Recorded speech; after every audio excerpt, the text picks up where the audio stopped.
আপুনি টিভি চাইনে? কম চাওঁ। নিউজবিলাক চাইনে নাই অসমীয়া? নিউজো কম চাই মই নাচাওঁ।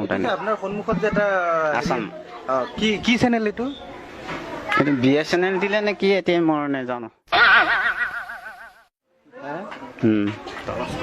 BSNL নে এয়াৰটেল গম নাপায়? নাপাওঁ। এইটো কি হ'ব পাৰে? কোনটো? এইটো সেইটো আপোনাৰ নহয় হেৰিটো লৈ আনিছে, এতিয়া কি হ'ব পাৰে এতিয়া আপোনালোকে জানিব। এতিয়া মোক সুধিলে মই কেনেকে জানিম বাৰু?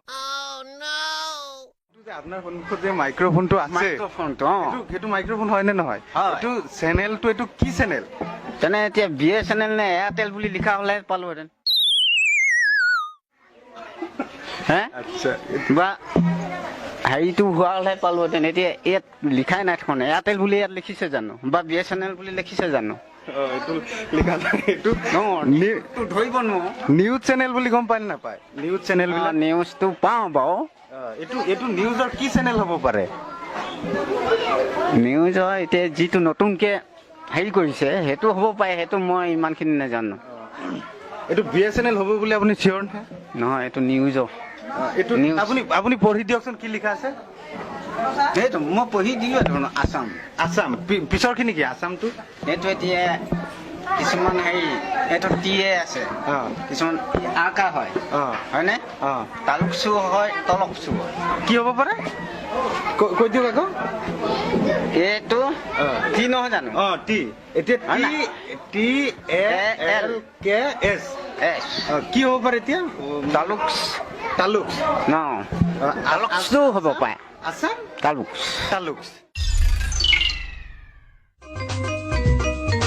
এইবাৰ ছাৰক সোধা হ'ল ছাৰৰ দেশখনৰ নাম কি? ছাৰে উত্তৰ দিলে ইণ্ডিয়া। ছাৰক ইংৰাজীত ইণ্ডিয়া বানান কৰিবলৈ দিয়া হ'ল। তাৰ পিছত কি হ'ল শুনকচোন। আপোনাৰ দেশখন ইংৰাজীত কি ক'ব? ইণ্ডিয়া। ইণ্ডিয়া ইংৰাজীত বানানটো কৰকচোন। INDIAND লিখি ল'ব লাগিব। কেনেকৈ কৰকচোন লিখি ল'ব লাগিব।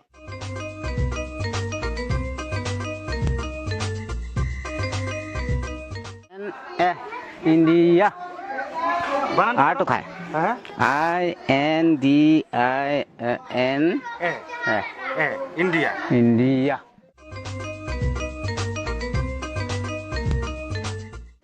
ইণ্ডিয়া বানানটো INDIAN RE হ'ব লাগে। ইণ্ডিয়া এইটো বাৰু এইটো আকাত যাব। এইবাৰ ছাৰক সোধা হ'ল ভাৰতৰ প্ৰধানমন্ত্ৰী কোন?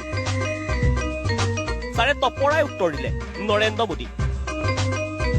পিছে নৰেন্দ্ৰ মোদী ক'ৰ মানুহ বুলি সোধাতহে ভালকৈ পৰিচয় দিলে দেশৰ প্ৰধানমন্ত্ৰীজনৰ। ভাৰতৰ প্ৰধানমন্ত্ৰী কোন? নৰেন্দ্ৰ মোদী। চিয়ৰ নহ'লে এনেই ক'ব পাৰিছেনে? নৰেন্দ্ৰ মোদী ক'ৰ মানুহ? পহিলা এনেই শুনিছিলোঁ দেই, ডিব্ৰুগড়ৰ পৰা গৈ আকৌ তাৰ হেৰি ডিব্ৰুগড়ৰ পৰা তাৰপৰা এতিয়া বিয়া নে ক'ৰ সেইটো নাজানো। প্ৰথমে শুনিছিলে ডিব্ৰুগড়ৰ পৰা গৈ হেৰি ক'ৰ পৰা? ডিব্ৰুগড় নৰেন্দ্ৰ মোদী। তাৰপৰা এতিয়া ডিব্ৰুগড়ৰ পৰা গৈ কি হ'ল? নৰেন্দ্ৰ মোদী প্ৰধানমন্ত্ৰী হ'ল।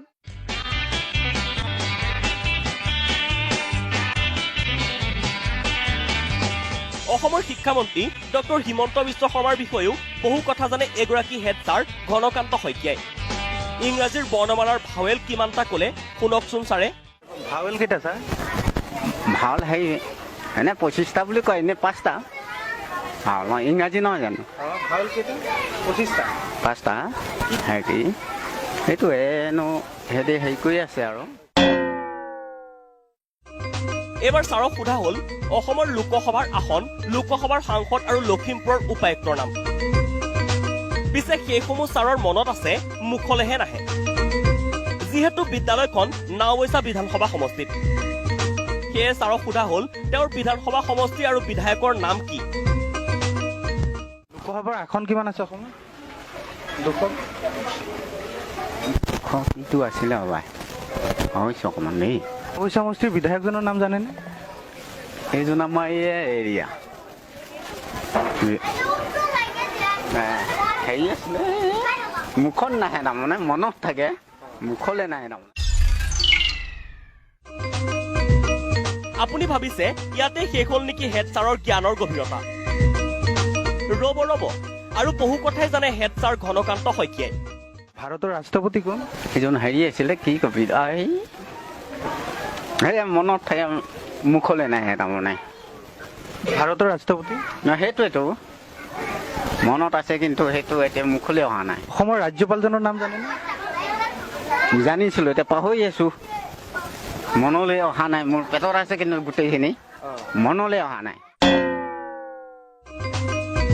ছাৰক সোধা হ'ল অসমত কোন দলে চৰকাৰ গঠন কৰিছে ছাৰে তপৰাই উত্তৰ দিলে বিজেপি পিছে বিজেপিৰ সম্পূৰ্ণ নাম সোধাতহে লাগিল ছাৰৰ লেঠা বিজেপিৰ ফুল ফৰ্মটো কি ফুল ফৰ্মটো এতিয়ালৈকে মই বৰ্তমানে সেইটো হেৰি কৰা নাই বিজেপিৰ ফুল ফৰ্মটো নাজানে নাজানো জানে এতিয়াতো আমাৰ চৰকাৰ কোনে গঠন কৰিছে বিজেপি চৰকাৰে আপুনি ফুল ফৰ্মটো নাজানে নাজানো ইমানখিনি শুনাৰ পিছত আপুনি হেড ছাৰ ঘনকান্ত শইকীয়াৰ প্ৰশংসা কৰিবনে শলাগ ল'বনে তেওঁৰ কৰ্মৰাজিৰ পিছে এটা কথাত আপুনি ছাৰৰ শলাগ নলৈ নোৱাৰিছে ছাৰে হেনো ডিঙিত সেতুপি দিও ৰাখিব পাৰে নিজকে কণ্ট্ৰলত সেয়ে স্কুলত আহি কোনোদিনে হেনো ল'ৰা ছোৱালীক মাৰপিট নকৰে স্কুল অহাৰ আগত কালি সকাম এখন আছিলে গাঁৱতে তাৰপৰা সেই ৰাতি টোপনি ক্ষতিও হ'ল তাৰপৰা সেই খালোঁ সেই গোন্ধটো এতিয়া নাই যোৱা হ'ব এতিয়া ল'ৰা ছোৱালীয়ে কি পঢ়াব আপুনি মই যিকেইটা